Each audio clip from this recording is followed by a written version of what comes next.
Hello, welcome all of you in this YouTube channel जिसकी series में आप पढ़ रहे हैं ए क्रीचर फेमिनाइन, जिसके इम्पोर्टेंट फैक्ट्स एंड पॉइंट्स भी हैं। चलिए स्टार्ट करते हैं। ए creature feminine is a feminist literary theory that originated in France in the 1970s। एक नारीवादी साहित्यिक सिद्धांत जिसकी उत्पत्ति 1970 के दशक में फ्रांस में हुई थी, जिसका नाम है ए क्रीचर फेमिनाइन, जिसको एक्रिट्योर फेमिनाइन भी बोलते हैं फ्रेंच लैंग्वेज में, इंग्लिश में ए क्रीचर फेमिनाइन। It challenges traditional masculine writing style and aims to create a new language that reflects women's experiences. यह पारंपरिक मर्दाना लेखन यानी कि मैस्कुलाइन लेखन शैलियों को चुनौती देता है और एक नई भाषा बनाने का लक्ष्य रखता है जो महिलाओं के अनुभवों को दर्शाती हैं। The term translated to women's writing in English, जो एक क्रीचर फेमिनाइन जो वर्ड दिया गया है, ये टर्म है जिसको ट्रांसलेट किया गया है women's writing in English. It emphasises writing from the female body. अंग्रेजी में इस शब्द का अनुवाद महिलाओं को का लेखन शब्द है। यह महिला शरीर के लेखन पर जोर देता है। It uses non linear narratives and poetic style. यह गैर रेखीय कथाओं और काव्य शैलियों का उपयोग करता है। इट चैलेंजेस जेंडर वाइनरीज, और ये चैलेंज देता है लिंग द्वैत को मीन्स वाइनरीज। तो जेंडर वाइनरीज को क्या करता है? विरोधाभास करता है, चैलेंज देता है। It foregrounds the importance of language for the psychic understanding of self. यह स्वयं की मानसिक समझ के लिए भाषा के महत्व को सामने लाता है। Next point, it seeks to expose the flaws in language that currently exist. कहते हैं वर्तमान में मौजूद भाषा की खामियों को उजागर करना चाहता है। नोटेबल थ्योरिस्ट्स, कौन कौन थ्योरिस्ट्स हैं इसके लिखने वाले, एक क्रीचर फेमिनाइन को लिखने वाले? First, Helene Cixous, the French feminist and literary theorist who coined the term in her 1975 essay the length of the Medusa के नाम से इन्होंने एक ऐसे लिखा था 1975 में। इसमें इन्होंने इस वर्ड को कॉइन किया था। हेलेन सेक्सस फ्रांसीसी नारीवादी और साहित्यिक सिद्धांतकार है जिन्होंने 1975 में अपने निबंध the laugh of the Medusa के नाम से इसे लिखा। इसी में इस शब्द को ओरिजिनेट किया था, कॉइन किया था। Next point, Luce Irigaray, another French theorist who developed the approach. Julia Kristeva, another French theorist who worked in the field, इसी फील्ड में दूसरी नेक्स्ट जूलिया क्रिस्टेवा भी हैं। नेक्स्ट राइटर हैं, फ्रेंच राइटर हैं Chantal चॉफ, another French theorist who worked in the field. चैंटल चॉफ एक अन्य फ्रांसीसी सिद्धांतकार जिन्होंने इस क्षेत्र में बहुत ज़्यादा काम किया। नेक्स्ट आती है Catherine Clement, another French theorist who worked in the field. Next point, American feminist critic and writer Elaine Showalter defines this movement as the inscription of the feminine body and female difference in language and text.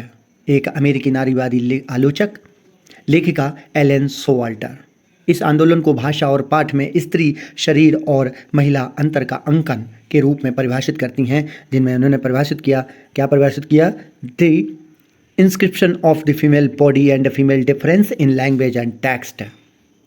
जैसे language and text में difference होता है, उसी में difference करती हैं feminine body and female को।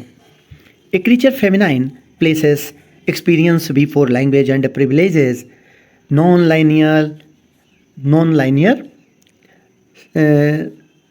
cyclical writing that evades the discourse that regulates the phallocentric system. A creature feminine भाषा से पहले अनुभव को स्थान देते हैं और गैर रेखीय चक्रीय लेखन को प्राथमिकता देता है, जो फैलोसेंट्रिक प्रणाली को नियंत्रित करने वाले प्रवचन से अपने आप को बनाता है, फैलोसेंट्रिक सिस्टम को बनाता है। ए क्रीचर फेमिनाइन भाषा से पहले अनुभव को देता है और ये स्थान जिस तरीके से एलेन सोवाल्टर एंड अदर जैसे कैथरीन क्लेमेंट, चैंटल चॉफ, जूलिया क्रिस्टेवा, लुइस इरिगेरे और हेलेन सेक्सस नाम की जो महिला लेखिकाओं ने आगे बढ़ाया इस नाम को। Next point, according to Helene Cixous the use of the words feminine, femininity और woman have become a burden and a course and a curse for women.